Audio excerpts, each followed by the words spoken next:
அன்பானவர்களே, 1 minute please. உங்களுடைய நலனுக்காக கர்த்தர் சொல்ல ஒரு வார்த்தையை கேட்போமா? எரேமியாவின் புத்தகத்தில் 31ஆம் அதிகாரம் 9ஆம் வசனம். இடராத செம்மையான வழியிலே நடக்க பண்ணுவேன். இந்த வார்த்தையின்படியே செம்மையான வழியிலே நடக்க பண்ணுவேன். யாரை நடக்க பண்ணுவார்? வாஞ்சிக்கிற, விரும்புகிற, காத்திருக்கிற உங்கள் ஒவ்வொருவரையும் நடக்க பண்ணுவார். இந்த நிமிஷத்துலேருந்து இந்த செம்மையான பாதையில் உங்களை கொண்டு செல்ல போகிறார்.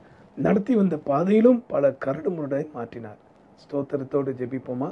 அன்புள்ள ஆண்டவரே, இந்த வார்த்தையின்படியே இடராத செம்மையான வழியிலே உங்களுடைய பிள்ளைகளை நடத்தி ஆசீர்வதியும். ஆமென்.